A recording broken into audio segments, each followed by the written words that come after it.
For years after graduation, my roommate, Holly, got married and asked us to be her bridesmaids. We had to pay for our own travel, hotels, and dresses. No cash gifts for us. We got to her rural hometown at 6 a.m. the day before to help decorate the house. The day after, once the wedding reception ended in the evening, we had to find our own way back from the countryside. But for the sake of our friendship, the three of us still showed up with cash gifts, ready to be played for fools. We endured the humiliation of the crude local wedding hazing, only to hear her announce at the end, "These are my 3 maids." The groom was my ex-boyfriend from college.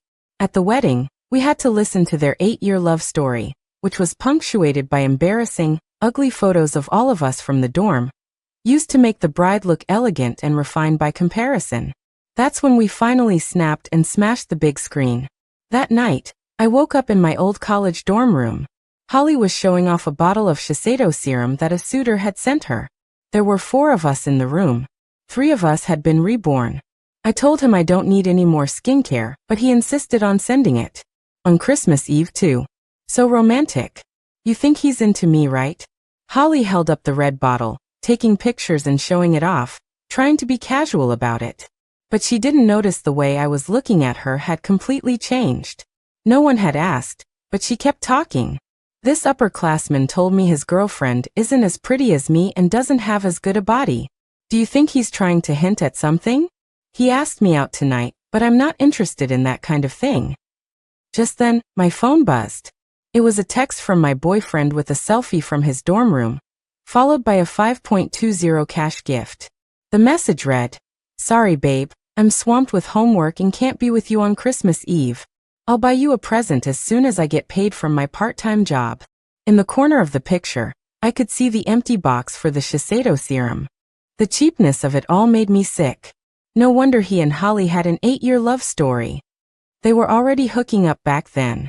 Holly, wearing my Gucci coat and carrying my Chanel bag, sprayed on my Jo Malone perfume and said, "Tanya, didn't your boyfriend ask you out?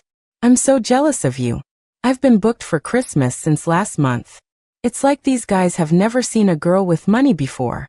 I'm going to the library tonight. You can put my coat and bag down. I need them." Holly froze. "I forgot to tell you, my family always puts disinfectant in expired cosmetics to avoid accidents. Which foundation did you just use? And which perfume? Does your face hurt?" Holly's face changed in an instant. She frantically started wiping her face and removing her makeup, shouting, "Why didn't you say so sooner? Are you trying to hurt me on purpose?" I jumped down from my bunk and stared at her coldly. "Did you ask me before you used my stuff? Just because I never said anything doesn't mean I didn't know. Why are you being so aggressive all of a sudden? It's not like it's worth that much." Holly gave me a defiant glare, put on a mask, and headed for the door. "Well, you're not wearing this dress, are you? I'm running late, gotta go on my date." The dress she had on was also a designer one I'd bought, a summer spaghetti strap. Holly grabbed her jacket but deliberately didn't put it on, walking through the December campus with her shoulders bare. Her figure was curvy, and with a toss of her long, wavy hair, she made every guy who passed her do a double take. Her intentions couldn't have been more obvious. I just smiled and remotely locked my Porsche. Sure enough, less than half an hour later, Holly burst back into the dorm, bundled up in a down jacket and furious. Her lips were purple from the cold. What a broke loser. He actually wanted me to take the bus with him. The bus? To go eat on Rodeo Drive. Is he insane? At the same time, my boyfriend blew up my phone with 5 frantic texts. "Why won't the Porsche start?" Before I could reply, a video call from him was already coming through. The ringtone startled Holly. She looked at me about to speak, but I answered the call right in front of her. "Tanya, what's your problem? Why'd you lock the Porsche?" Hearing my boyfriend's voice, Holly quickly looked away, but there was no sign of guilt or panic. Great. So they were intentionally cheating on me together.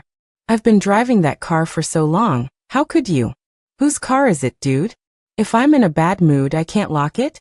You're supposed to be in your dorm doing homework, so why do you need to drive anywhere? My tone was even harsher than his, and it threw him off completely. My boyfriend stammered. I was just asking.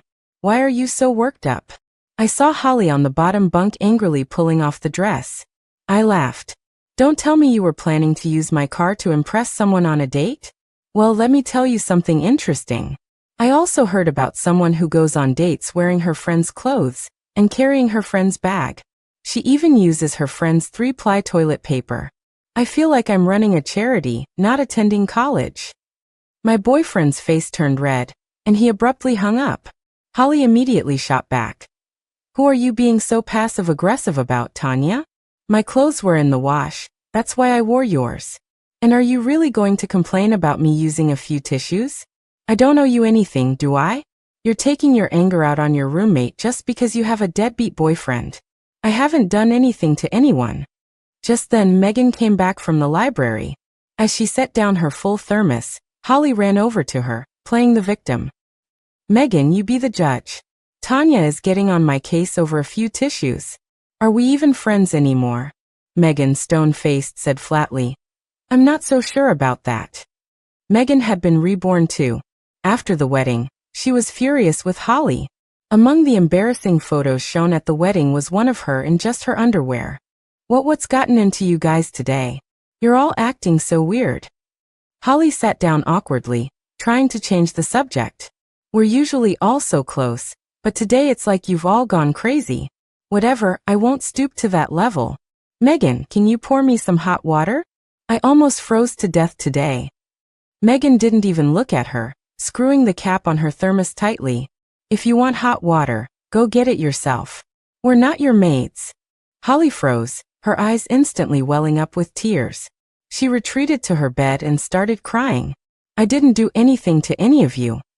Girl, are you ever going to drop the princess act? You played us for fools in our past life. You really think we're going to put up with it again?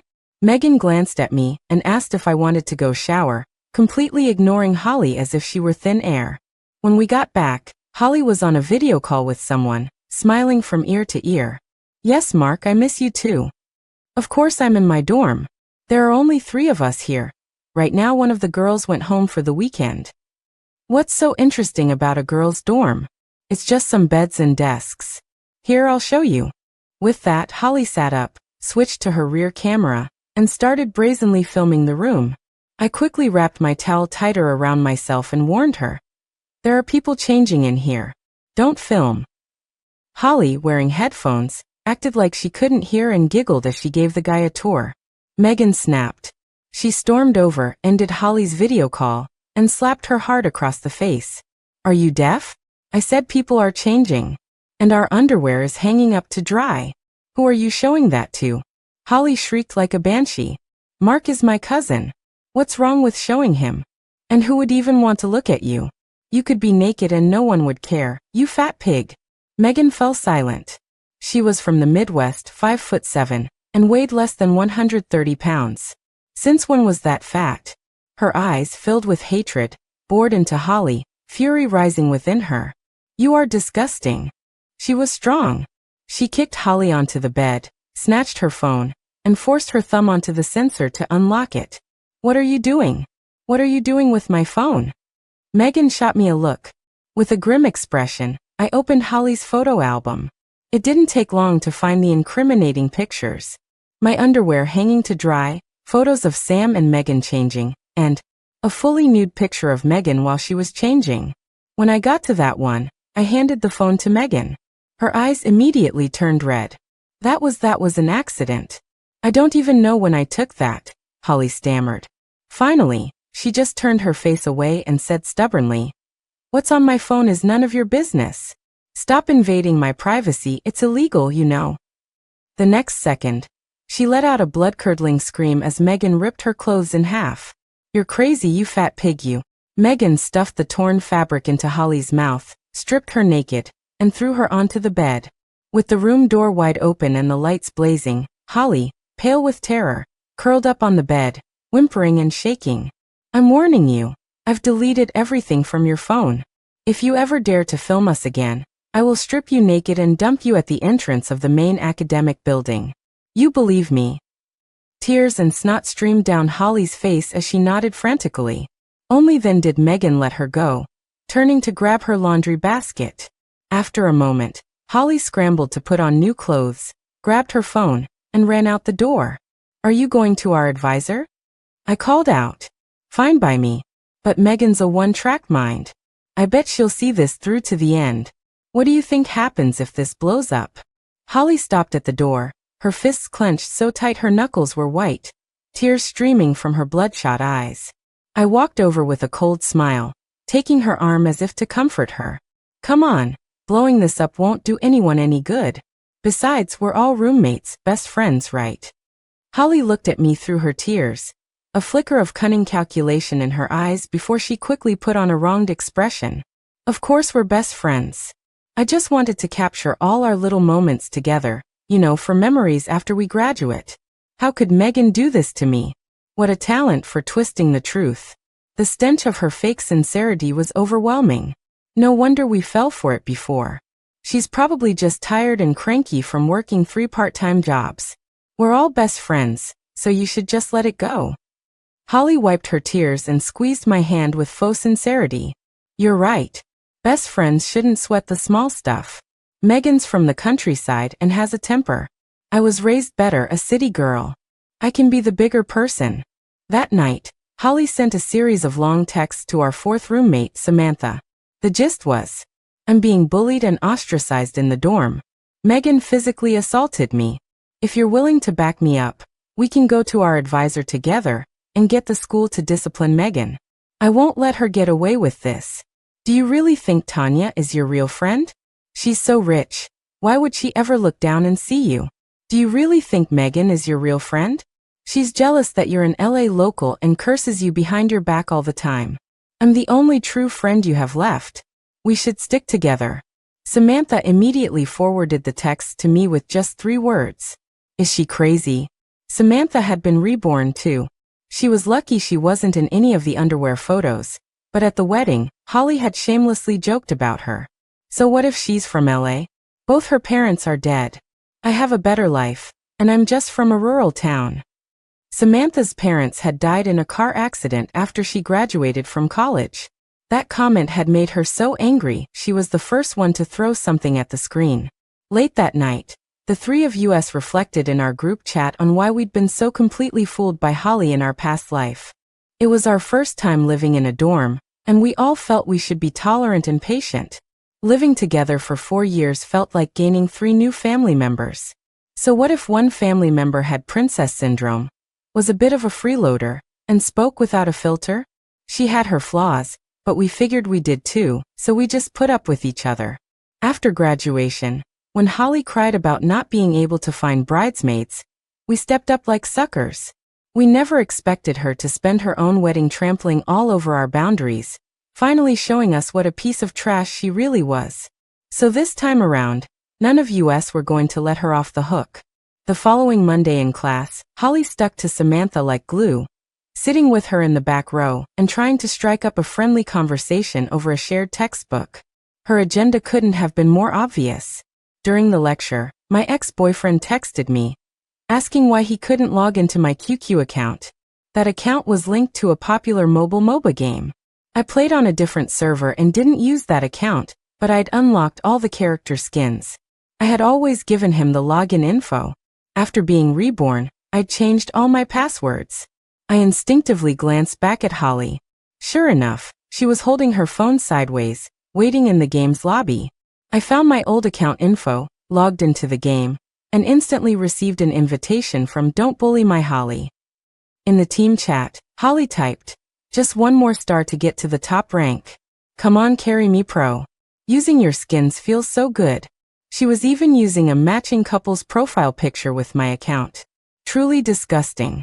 In our past life, they were flaunting it right in my face, and I never even noticed.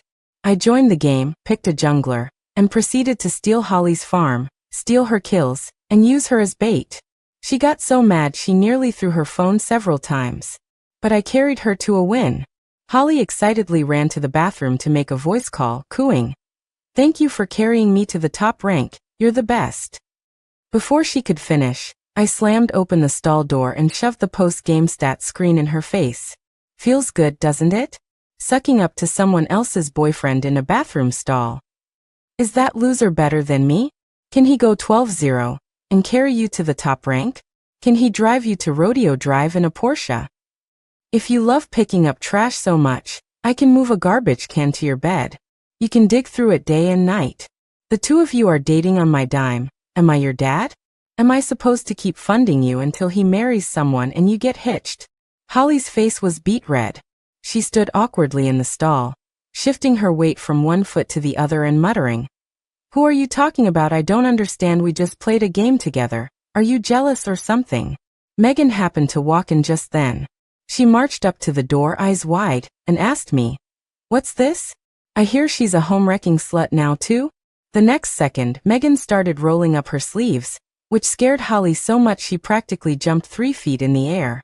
She managed to duck under Megan's arm and bolt. Samantha walked by outside, holding Holly's bag, and gave us a reassuring look. "What's wrong, Holly? Why are you running?" Samantha chased after her, pretending to be concerned as they disappeared down the hall. Insulting family was a hard line. I figured Holly would have a much worse time trying to cozy up to Samantha. Just then my ex called. Seeing that I wasn't answering, Megan asked bluntly, "Want me to answer and chew that scumbag out for you?" But why would I let him off the hook so easily? I had to keep him around to torture him properly. Megan stood by the sink, applying Vaseline to her hands. "Just don't let him fool you again," she advised. "I remember you two broke up senior year anyway. This time, just do it sooner." She had a part-time job washing dishes in a kitchen, and her hands were red, raw, and chapped. Sometimes she could barely hold a pen. Her family was from one of the poorest counties in the country, Reborn. She wanted to ride the wave of social media to make money. In those years, individual content creators could get a lot of incentives. Platforms like YouTube and TikTok were just starting to take off. So Megan was working 3 jobs just to save up for a DJI camera to shoot videos. I asked if she needed help, but she confidently said no. She was sure she could make money this time around, and she didn't even want to apply for student financial aid. She wanted to leave it for students who needed it more. But to our surprise, on the day the financial aid application notice came out, just as someone mentioned Megan, Holly posted 4 or 5 selfies in our class group chat with the caption, "I saw a rich guy's toy. Is this the newest DJI model? It's awesome. My roommate just bought a new DJI. Turns out she was saving every penny for such an expensive hobby. She's so amazing." Secretly touching my roomie Megan's DJI heart emoji. Although she quickly deleted it, a lot of people saw it. She then posted a tongue-out emoji, saying with fake innocence that she'd posted in the wrong chat. Then she immediately reposted the same thing to her public feed. I figured Megan was at work and hadn't seen her phone. Otherwise, she would have been angry enough to climb through the screen and tear Holly apart.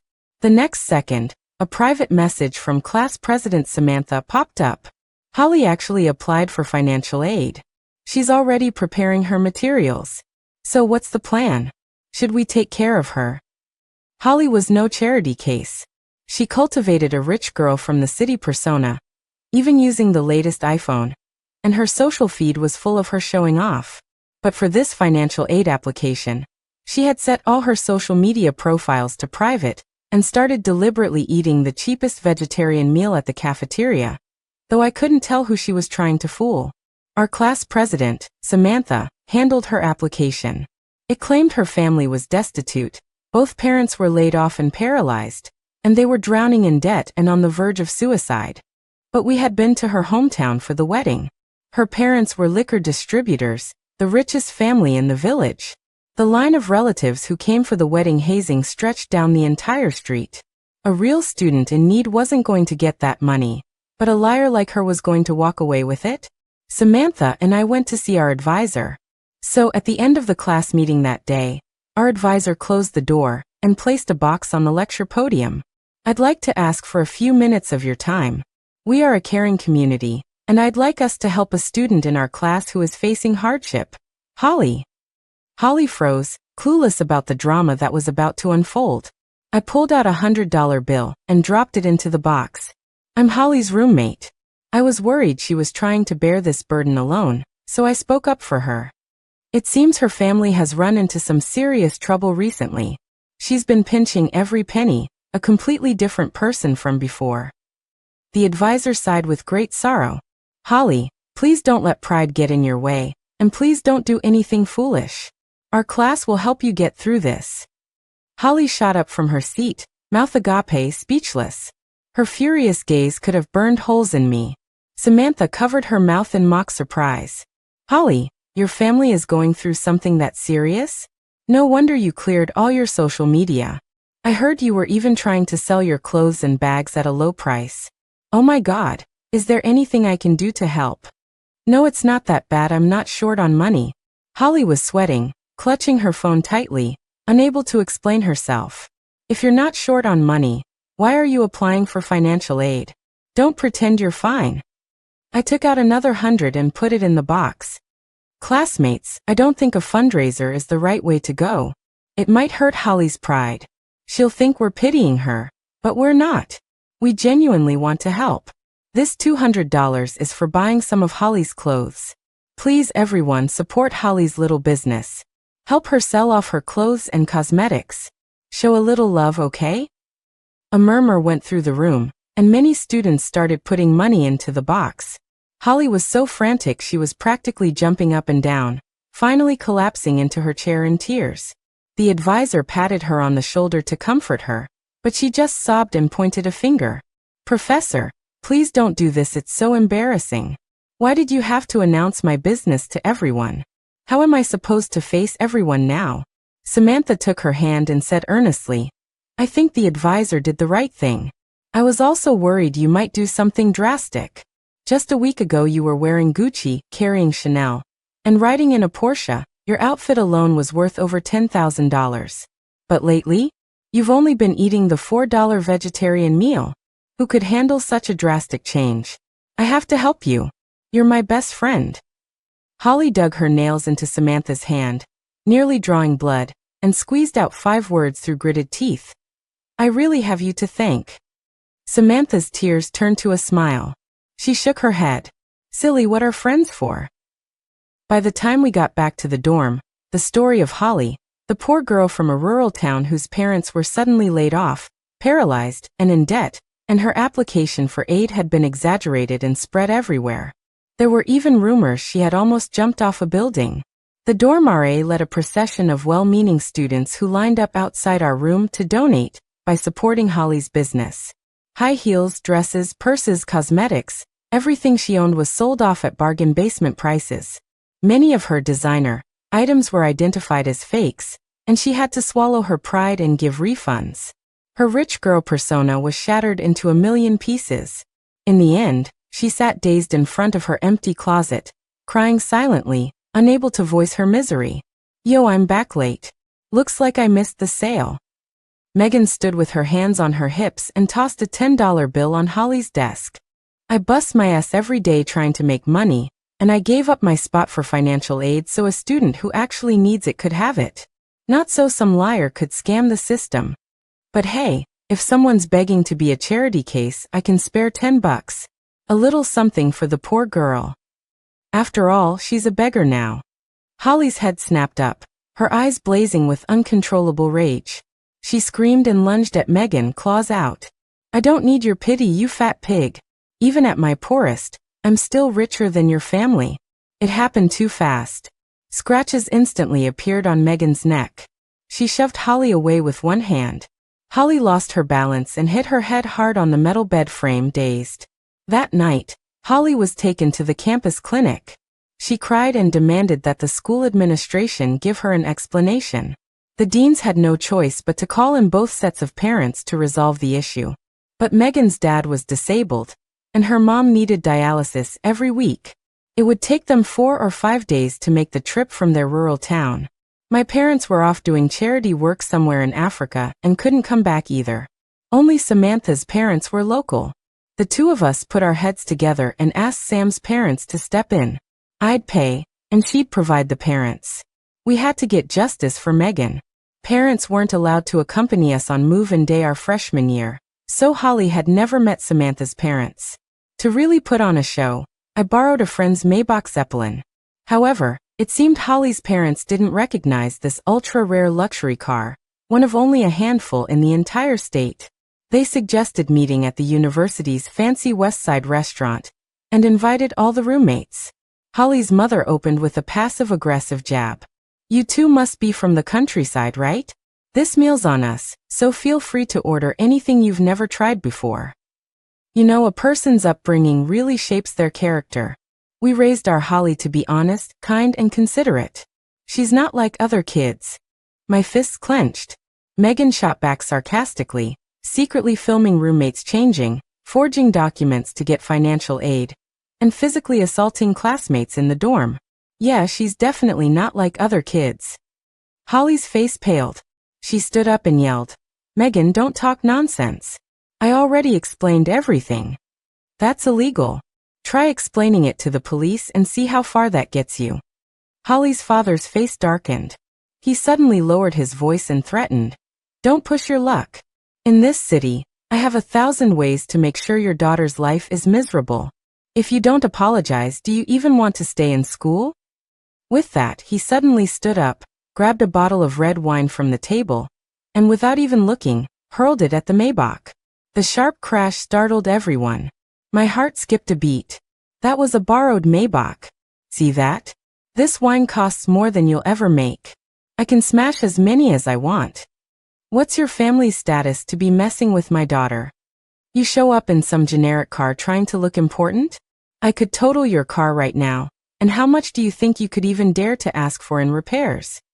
Samantha's parents were furious. Both were teachers and had never encountered such classless people. In the end, they just muttered, "I've never seen such shameless thugs." Megan stood up, smiling. "Sir, didn't you say you were laid off and paralyzed? You seem to be standing just fine to smash a car." "I have to admire your nerve, though. Smashing a multi-million-dollar luxury car just like that. You must have a pretty big business." I was so angry my hair felt like it was standing on end. I didn't hesitate to call the police. At first, Holly's parents didn't believe it.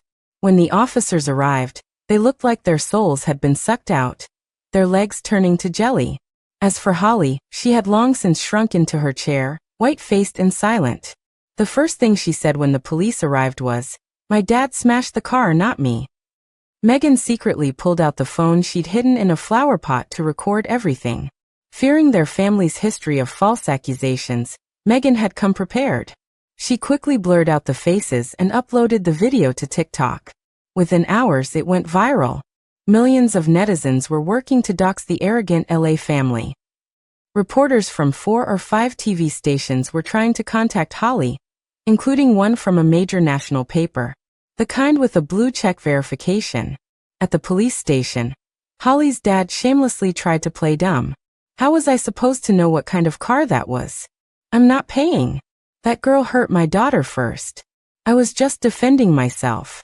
Hearing this, Megan calmly handed her phone to the police officer. "This is a big deal. Let's just look at the evidence." Before midnight, Holly's entire family had been exposed down to their dirty laundry.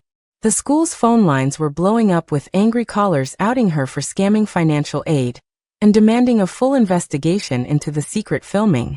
Because they were called out by a major paper, Holly's family became infamous back in their hometown. I heard they tried to sneak back to hide out, but were reported by their own friends and relatives before they could even leave. Under immense public pressure, Holly admitted she had falsely accused Megan. A series of disciplinary notices were posted on the school's official website for a full week. After such a public humiliation, she was heckled whenever she walked on campus.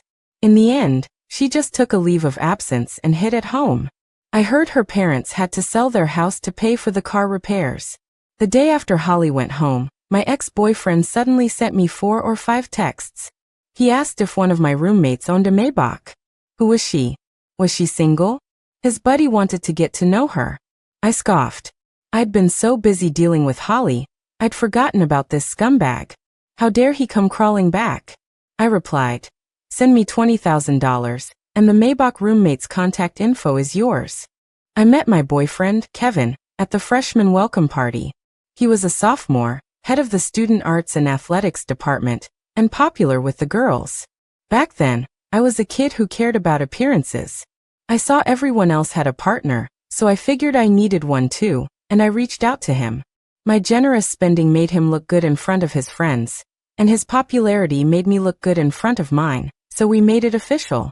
Later, during my senior year, I was busy with applications to study abroad, but he kept pestering me for investment money for his startup. I got annoyed and told him off. I never imagined that during our 4 years together, he and Holly were just using me as their personal ATM. How about 6,000? We're all students. Who has that kind of money? Kevin asked. I smiled. I knew exactly what he was thinking as soon as he opened his mouth. His buddy? Please. It was obviously him trying to suck up to another rich girl. I replied. You think the contact info for a girl with a Maybach comes cheap? If you don't show some effort, why would she even look at your buddy? After sending the text, I went back to my dorm, pulled out a calculator, and started tallying up every single dollar I had spent on him this semester. By the time I finished, his transfer came through. 6,000 is all I've got. His family isn't wealthy either. He just really wants to meet the Maybach girl. I put my phone down and asked Samantha, do you have the number for that 40-year-old widow, Mrs. Wong, who lives downstairs? Send it to me. The social butterfly in her building, Mrs. Wong, photoshopped her pictures to look like Kim Kardashian. Her Instagram and social feeds were filled with posts pretending she was a 19-year-old who'd bought a Beverly Hills mansion outright. She had once embarrassed herself by pretending to be a student at our university, and Samantha had told the story as a joke many times. I tallied up the money, sent Kevin Mrs. Wong's contact info, and added, I want to break up. This isn't fun anymore. Figure out how much you owe me, and send it via Venmo. Kevin played dead. I expected as much. So I went through my purchase history, made a list, and printed out a bunch of flyers at the shop downstairs. The next day, I posted them all over the entrance to the men's dorm. The flyers read, Dorm room giveaway, everything must go. Location, East Hall, room 1235, bed for Kevin's bed. The following items are free to a good home. 1 item per person, first come, first served. Any issues, talk to me Tanya. Alienware laptop. Aesop hand soap. La Prairie Skin Caviar Luxe Sleep Mask the blue one. You can give it to your girlfriend. Kleenex Ultra Soft Tissues the thick, for ply ones. Calvin Klein underwear used, dirty not recommended. After posting them, I went to class. Before the lecture was even over, my phone was blowing up with texts from Kevin. A screen full of curses calling me a cheap, petty, small-minded psycho. I didn't read the rest. I just sent him a payment request for $1,314 with the message. You want to get back together? Show some effort. Or do you want to keep using my money to chase my roommate? Kevin paused for a few seconds, then started spamming me with voice messages and video calls. I could practically feel his rage through the screen. Before he blocked me, his last message called me a tacky hick who just happened to have a Porsche and told me I'd regret it. I figured he was so confident because he thought he was about to land a Maybach driving sugar mama. Sure enough, not long after, Mrs. Wong updated her Instagram. Amid a pile of luxury goods was a screenshot of Kevin fawning over her, his profile picture unblurred. The caption read, If you bloom, the butterflies will come. I'm not really as amazing as he says. I'm just a little more capable than others. The guys from my class who went to the dorm giveaway came back and teased me, saying my breakup with Kevin was getting pretty dramatic. He was totally humiliated. They said a girl like me shouldn't be so petty, that it would hurt my reputation. I laughed in their faces. I asked them if they enjoyed the free Aesop soap, and if they knew who paid for it. They walked away without another word. Holly was gone for a whole month. She suddenly reappeared 2 weeks before final exams. In those days, online outrage cycles were short. A month was more than enough for a huge scandal to be completely forgotten. She had changed her name to Holly Anson and gotten double eyelid surgery. Besides her close friends, most people had forgotten her story. She was now on academic probation, her expulsion held in abeyance. She had shed her flashy persona, and, upon returning to the dorm, immediately started apologizing, saying the past was the past and we should all move on. We were still best friends, she said. She even gave us copies of the exam outlines she had printed out. She had gotten the materials from the professor in advance, and was only sharing them with her 3 best friends. When it was my turn, she knelt beside me and quietly pulled out her phone. Kevin tried to contact me a few more times, but I ignored him completely. Now he's blocked me. It's not worth losing your best friends over a rotten guy. Tanya, let's just be good friends and ignore the losers. In my past life, I would have believed her apology was sincere. This time I was smarter. I said, "You're right, a scumbag isn't worth it. I heard he's chasing some rich girl on Instagram who also goes to our school. Looks like he didn't just dump me, he dumped you too." Holly paused. From our school? What's her major? Not that it has anything to do with me. I just want to focus on my studies and keep a low profile now. I saw right through her little act and just smiled without saying a word. Later, the professor sent out the official review materials as a digital file. We decided not to print them to save paper. To be honest, studying didn't matter much. The 3 of us had all gone to grad school after graduating, so we hadn't forgotten much from our freshman year core classes. Only Holly was smug, thinking she had given our dorm a week's head start on studying, and that she deserved all the credit. During the exam review period, Mrs. Wong was posting frequently on Instagram, often featuring interactions with Kevin. Until one day, she posted a passive-aggressive message. "What's this about some little sister wanting to meet me? Your whole vibe just screams thirsty." The screenshot showed a message from Holly Anson. "Hi. Which department are you in? I've been wanting to treat you to dinner for ages. My friend Kevin has been hiding you away, probably afraid we tried to steal you from him, lol. Samantha secretly texted me. Holly is way out of her league with Mrs. Wong. She's about to get destroyed." One night, a week before exams, we heard a man's screams outside the dorm building. We woke up the next day to find out that Kevin had arranged to meet the Maybach sister the night before, only to be ambushed by Mrs. Wong at the hotel entrance. She had torn his shirt off, and he'd run back in shame. A story that had already spread through the entire men's dorm. Even better, Mrs. Wong, claiming to be the original girlfriend who'd been cheated on and scammed, went on the campus confessions page and called out Holly Anson by name, accusing her of seducing her boyfriend and being a homewrecker. Holly couldn't afford another scandal. She spent the night hiring bots to scrub her name from the story and pin all the blame on Kevin, claiming he was a desperate simp who was two-timing them both, and that all the girls should watch out for toxic men. The narrative quickly turned against Kevin. Mrs. Wong then showed up on campus to cause a scene, nearly stripping Kevin in the study hall and sitting on the floor wailing for him to take responsibility. The whole thing was like a Hollywood blockbuster. Eventually, professors called security, who took Mrs. Wong away. Kevin was so humiliated he became a campus-wide joke.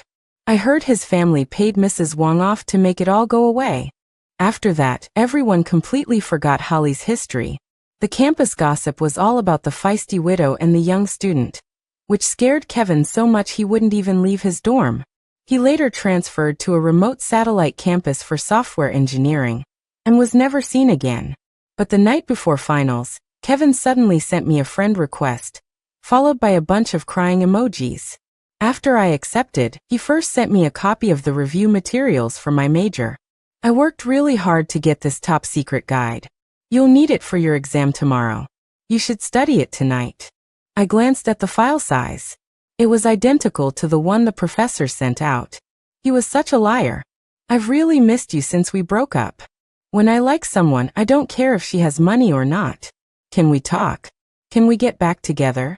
I scoffed and sent him 3 payment requests, $520, $1,314, and $8,888. Same old line, if you want to talk, show me some sincerity. Kevin hesitated, then paid the first 2. The third one sat there, unpaid, as he typed and deleted his message over and over. I just blocked him and posted a story on my feed. It's so nice having a personal ATM. After blocking him, on a whim, I downloaded the professor's official review materials to compare. What I found inside shocked me. The professor's file had over 20 more pages than the one Holly had printed for us. Was Holly doing this on purpose? I found the paper copy she had printed for herself. It was a perfect match for the digital version. It was only our copies that were missing huge chunks. No wonder. In our past life, she always insisted on printing the review materials for every final, telling us not to look at the digital versions because paper was more convenient. How many times had she tricked us? This is too hard. I don't want to study anymore. I'm just going to bed early. Before lights out at 11, Holly climbed into her bunk, acting like she'd given up. Just after midnight, she quietly slipped down from her bed with her phone and went to the 24-hour study lounge on the first floor to cram. Honestly, if she had just studied secretly without telling us, we wouldn't have thought it was so disgusting. But she always had to pull these petty tricks. In our past life, we never did anything to sabotage her studies. Was she just pathologically driven to harm the people around her? We absolutely could not let her get away with it. When the exam scores came out, as expected, a ton of people failed calculus. The pass rate for our class was only 40%. Holly intentionally started a group voice call, her voice trembling with fake tears. What are we going to do, guys? Calculus was so hard. I only got an 80. I can't believe I missed such easy questions. I'm so dumb. You guys definitely scored higher than me, right? I laughed coldly and posted a screenshot of my 92. Megan got a 90. Samantha got a 97. The questions were pretty simple. Not getting at least a 90 is kind of a problem. You shouldn't have had trouble, since we all studied together, Samantha shot back sarcastically. Holly looked like she'd swallowed a bug, unable to respond, her mouth hanging open. In the background, I could hear that Samantha was in her dorm room on campus. As a local, she had made a special trip back to the dorm during winter break. The course schedule for the next semester was out, and all our textbooks were in the dorm. She had taken all of Holly's books for the next semester and modified them. Linear algebra was left with only the odd-numbered pages. Probability and statistics, only the even-numbered pages. For physics, everything after Chapter 6 was just thrown out. The bottom line was, if you want the complete textbook, figure it out yourself. Don't blame us if you don't learn everything. Holly was the type who rarely paid attention in class, copied all her homework, and crammed at the last minute before exams. After winter break, months went by and she didn't even notice her textbooks were missing pages. It wasn't until just before the midterm quiz, when the professor outlined the topics, that she realized her books were incomplete. And all of them were incomplete. She asked in our group chat what the exact scope of the quiz was. I sent her a 4 megabytes PDF file. After the time limit for message retraction had passed, Samantha urgently tagged her, saying I sent the wrong file, and then sent a much smaller 800 kilobytes file with the correct scope. With the two of us putting on this little act, the ever-suspicious Holly would definitely choose to study the larger file. She wouldn't be getting any sleep that night. Time to cram. Sure enough, on the day of the quiz, Holly walked into the exam room with dark circles under her eyes, her steps unsteady, but with a huge, confident smile on her face. Then she saw the exam paper, couldn't answer a single question, and was the first to turn in her blank test, crying. When she got back to the dorm, she didn't dare confront me, so she took her anger out on Samantha. Are you crazy? You lied to me about the exam scope? Is this how you treat your best friends? Haven't I been good enough to all of you? What more do you want from me before you'll finally leave me alone? Samantha slapped her right back without hesitation. You know exactly who started messing with exam materials first. Don't play dumb. The finals last semester, are you going to say that wasn't intentional? It's your own fault for not checking the digital version. So what if a few pages were missing? You guys got such good grades anyway. What difference would a few missing pages make? You're all so evil, you'd better watch out, or your whole family will pay for it. Ever since she was reborn, Samantha was terrified of her parents' car accident repeating itself. She was extremely sensitive about such words. In an instant, her eyes turned red with fury, and she lunged at Holly. The next second, her phone rang. Her parents had been in a car accident downtown. She needed to go right away. The spring holiday, a car accident, being reborn. Too many keywords were colliding. Samantha was so terrified she lost her mind, sobbing uncontrollably in the taxi on the way there. When I arrived with her at the scene, we found out her parents' car had hit someone's pet dog. New car, new driver, new dog. Her parents and the pet's owner were all standing there, completely bewildered. Samantha's parents had her late in life, when they were nearly 40. They were dedicated teachers but clueless about practical life matters.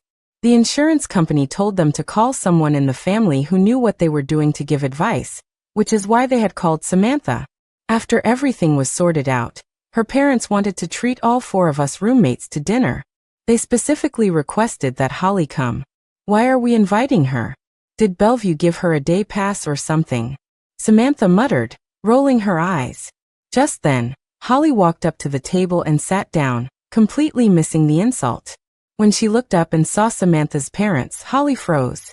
Samantha lazily explained. Forgot to tell you. These are actually my parents. Megan's parents couldn't make it, so I asked them to play the part. The luxury car isn't ours either. We're just a normal family. You're not mad, are you? We're best friends after all. Holly shot up from her chair, trembling with rage. If you're a normal family, why were you pretending? Who got the money for the car damage? I replied matter-of-factly. My friend did. I borrowed the car from a rich friend. Of course he had to be compensated for the damages. Megan added. This is rich. They're a normal family, but they never once bragged about being from LA. You, on the other hand, are always talking about LA people. What? Does your social security number start with 310? Samantha chimed in. Do you even get the Bellevue reference? It's a polite way of calling you crazy. Holly's eyes turned crimson with hate. She looked like she wanted to tear us apart. You've all been treating me like an idiot? That's right. Just like you treated everyone else like an idiot in our past life. Sam's mom stepped in to play peacemaker, saying that it was fate that brought us together as roommates. After much persuasion, we finally agreed to drop it. I watched Holly with a cheerful smile. That's right. The past is in the past, so why hold a grudge? You said it yourself, Holly. From now on, we're still best friends, right? I threw the same words she used to torment us right back in her face. Holly, her eyes red, silently picked at her food, humiliated but unable to argue. After dinner, Samantha said she wanted to go to a nearby temple to get a protective amulet. Since being reborn, she had become very superstitious. She felt Holly's curse was bad luck, and that she needed an amulet to counteract it. The rest of us went along and got fortunes for ourselves too. Back in the dorm, Holly immediately tucked her amulet under her pillow and slept on it. Unfortunately, that night our dorm had a cockroach infestation. We were all screaming and chasing it around the room, tearing the place apart. In the chaos, Holly's amulet fell out. It lay on the floor, where we could all clearly see the words scrawled on it. I hope Samantha's whole family dies. Samantha froze for a few seconds, her brain short-circuiting with rage. She just stared blankly at Holly. Holly calmly picked up the amulet, tore it to pieces, and threw it in the trash. I was just scribbling. It's a childish joke. You're not going to take it seriously, are you? That night, Samantha didn't get a chance to deal with Holly. Just as a fight was about to break out, our advisor called to say that Holly's mother had a sudden heart attack during an argument and had passed away. We were told to stay with her until a family member came to take her to the hospital. I remembered from my past life that her mother did have a weak heart, a condition she developed while trying to evade fines for having a second child. One second she was cursing someone else's family to die, the next, karma came for her. Holly wilted like a limp vegetable. She dazedly got into her uncle's car to go home for the funeral, and only showed up briefly for final exams before leaving again. At that point, we decided to let it go. If she deserved retribution for all the wrongs she committed in her past life, then the death of her mother was the heaviest punishment of all. From now on, we all had our own paths to walk. Whatever happened to her was none of our business. During the summer of our sophomore year, one of Megan's videos went viral on YouTube, gaining her over 400,000 subscribers, and making her a minor celebrity among young people. When we came back to school for the fall semester, we were shocked to see that Holly had gotten plastic surgery. Her nose, her mouth, her eyes, they all looked a little like Megan's. She even had a mole tattooed in the corner of her eye to match. She didn't explain. She just pulled out her phone and said coolly, "I've started creating content too." From then on, every single one of her videos was highly similar to Megan's. She blatantly copied Megan's topics, chased trends, and signed with a talent agency. Megan was very low-key in real life and didn't want to draw attention to herself on campus. Holly, however, was loud and proud, often getting asked for autographs in the cafeteria and loving every minute of it. We were disgusted by her, but because of what happened with her mother, we truly didn't bother with her anymore. In our sophomore year, Samantha and I started a renewable energy startup. Holly immediately copied us. Campus ambassador and consultant roles were trendy back then. We heard she became a campus representative for some buy now pay later service, using a big tech company's name to become popular again among her peers. She easily became the it girl for the freshman class. Back in the dorm, she would swagger in and mock us. What's the future in building stupid electric cars? You guys are just stubborn and talentless. How can you even compare to me? I shot back sarcastically. But you don't have a mom. Samantha added, but you don't have a mom. Holly's face turned green, her jaw trembling with rage. Don't be so smug. If you're jealous, just say so. You don't have to hit below the belt. But my net worth is on a different level from yours now. I'm moving out of the dorm next semester. I bought an apartment downtown. We'll have nothing to do with each other from now on. Megan, fiddling with her camera, suddenly said, I wouldn't be so sure about that. In the future, in court, I'll be the plaintiff in a copyright lawsuit, and you'll be the defendant. Holly froze for a second, then glared at her even more arrogantly. Go ahead and sue me then. Try to take down my entire talent agency. You go against capital, and you'll end up with nothing left. She slammed the door and left. That day, I happened to run into the class president. He'd gotten one of the free soaps from the giveaway, and had been pretty nice to me ever since. He pulled me aside and asked, about the exchange student program. How come Holly was the only one from your dorm to apply? You guys all have better GPAs than her. Are you sure you don't want to reconsider? I vaguely remembered something about it, but the deadline was supposed to be far off. Was it already over? Classic Holly. What was she up to this time? Our university had a partnership program with a foreign university for a junior year exchange. The application window was tight, and the professor had notified the class president late at night. Holly had actively sought out the class president, taken the paper documents, and told him she would inform all the female students. She told everyone the deadline was next month, when it was actually in 3 days. In the end, only Holly herself applied. It's such a shame. Don't any of you girls want to be exchange students? Holly's application probably won't even get approved with a GPA that bad. Although it wasn't for a top-tier school, I was furious that Holly had pulled another one of her tricks. So I set her up during the next class meeting. At the meeting, the professor invited Holly to share her experience as a campus ambassador, praising her outstanding performance over the past year. After she finished her smug presentation, I went up to the podium with a smile to announce some good news. About the exchange student program, the application deadline was moved up. The class president was afraid we'd miss it, so he submitted the applications for all the girls in our class, and more than half of you were approved. The classroom was silent for a second, then erupted into chaos. Some were happy, some were frowning, but everyone was talking. You heard that right. He acted without asking first. But it's okay, you can decline the offer if you don't want to go. Holly's face changed. In the confusion, Samantha quietly switched Holly's laptop display back to her main screen. Her messaging app was open.